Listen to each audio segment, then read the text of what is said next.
बता दें, देर रात मुख्यमंत्री मोहन यादव के द्वारा शिलांग में लापता हुई सोनम की जांच को लेकर केंद्रीय गृह मंत्री अमित शाह को सीबीआई से पूरे मामले की जांच को लेकर पत्र लिख दिया है और अनुशंसा करने की बात कही जा रही है। हमारे साथ सोनम के पिता मौजूद है, हम बात करते हैं।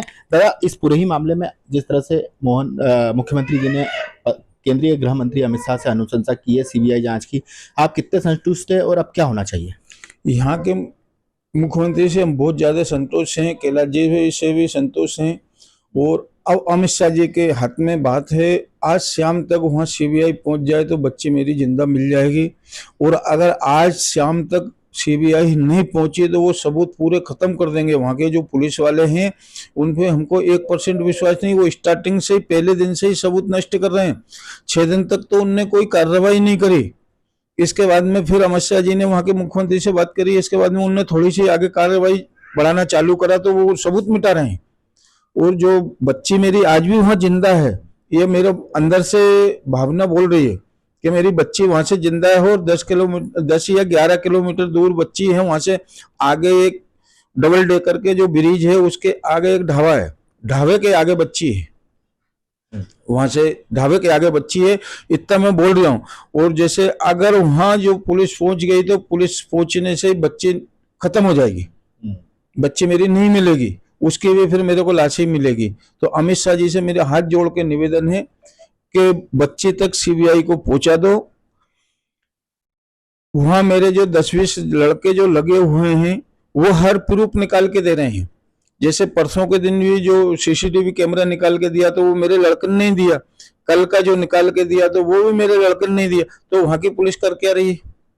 उनसे सीसीटीवी कैमरा होटल में से नहीं निकला, वो मने कर रहे थे कि वहाँ सीसीटीवी नहीं है। जिस होटल में बच्चे रुके थे, पहले होटल में रुके उसमें भी सीसीटीवी मने कर दिया उन्होंने, दूसरे में रुके उसमें ही मने कर दिया था वहाँ के पुलिस वाले ने, होटल वाले ने ही मने कर दिया था कि यहाँ नहीं है। फिर होटल के सामने का सीसीटीवी निकला, होटल के अंदर का सीसीटीवी निकला, दोनों होटल का अंदर बाहर का। इसके बाद में कल वहाँ जो पुलिस पहुंची तो उनसे वो दोनों से वो सामान लेकर वो चली गई। इसके बाद में ना तो मीडिया को बताया ना किसी सरकार को बताया, आगे पीछे की उसकी रिपोर्ट क्यों नहीं निकाली उनने? जब सीसीटीवी कैमरे का वो लेके गए थे तो आगे पीछे का भी बताना चाहिए ना। जो सामने जो कार खड़ी है बच्चन की एक्टिवा के, कितने देर बाद वो कार निकली वहां से?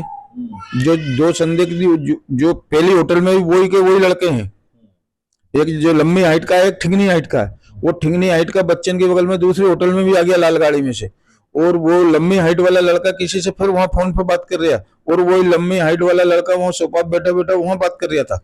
और वो काली टी शर्ट उसके पास पहले होटल में भी थी, और दूसरे होटल में भी बच्चे जो बैग रख रहे हैं तो वहां भी वो काली टी शर्ट पहने था।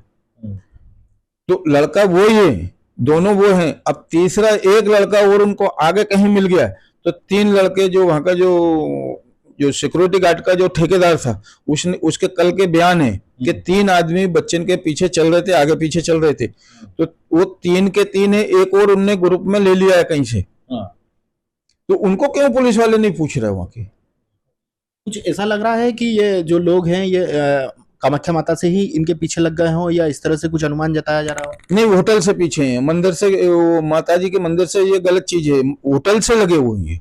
और इसमें जो वहां की होटल वाले हैं वो गुंडे बदमाशों की होटल हैं, वो पब्लिक को देख लेते हैं। जो जैसे नए जो बच्चे जाते हैं तो उनके पास जल्दी भी रहती है, पैसे भी रहते हैं, और वो पैसे के कारण और जल्दी के कारण से वो उनका मर्डर करवा देते हैं और बच्चे को इधर उधर कर देते हैं। अब इस पूरे ही मामले में चूंकि केंद्र सरकार से मांग करी है सीबीआई जांच की, इसके अलावा आप भी कई तरह के आरोप लगा रहे हैं, तो क्या अब अनुमान लगता है कि अब सीबीआई जल्दी ही इस पूरे मामले को ले लेगी और पूरा मामला सामने आ जाएगा?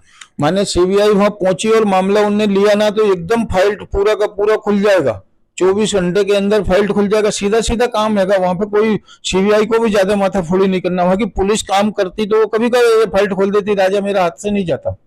आज राजा मेरे बगल में बैठा हुआ था, मेरी सोनम भी बगल में होती, माने ये फाइट नहीं होता। वहां की पुलिस ने काम ही नहीं करा 8 दिन तक। तो वो 2 बार वहां पे गए, ये मीडिया ही बता रही, 2 बार वहां के पुलिस वाले वहां तक 150-200 फुट नीचे जो खाई है उसमें गए। राजा की बॉडी देख के नहीं लोग वापसी आ गए, वो पुलिस वाले बॉडी नहीं निकाली उन लोगों ने, और बोला कि यहाँ कुछ भी नहीं है। इसके बाद में फिर पुलिस पहुंचती है तो वहां बॉडी कैसे मिली भाई? 4 दिन बाद फिर बॉडी कहां से मिल गई? और 4 दिन तक वहां के पुलिस वाले हमको उल्लू बनाते रहे। तो ये पुलिस वाले का ही फॉल्ट है। वो थाना है ना, पूरा का पूरा थाना वो क्या बोलते हैं होटल वाले के दबाव में चल रहा है, और थाने पे भर पल्ले पैसा वहां होटल वाले का जा रहा है। इसलिए काम नहीं कर रही जांच। इसलिए वहां की पुलिस काम नहीं करती है। ये थे हमारे साथ राजा के पिता, जिनका साफ तौर पर कहना है कि जिस जगह पर उनके बेटी दामाद गायब हुए हैं वहां पर जो लोग हैं, साथ ही सीसीटीवी जो सामने आ रहा है उसमें जो लोग नजर आ रहे हैं उनके द्वारा ही इस पूरे घटनाक्रम को अंजाम दिया है। और यदि 24 घंटे के अंदर सीबीआई वहां पर पहुंच गई तो मात्र कुछ ही सेकंड में सीबीआई पूरे मामले का खुलासा कर देगी। बता दें, सोनम के परिजनों ने अपने घर के बाहर एक बैनर भी लगाया है जिसमें उन्होंने एक लाइन लिखी हुई है, जिसमें लिखा है कि मुझे राजा की लाइन लिखी हुई है, उसमें बताया गया है कि मुझे मारा नहीं गया है और पूरे मामले की सीबीआई के द्वारा जांच करवाई जाए। इंदौर से टीवी 9 भारत फर्स्ट के लिए संदीप मिश्रा।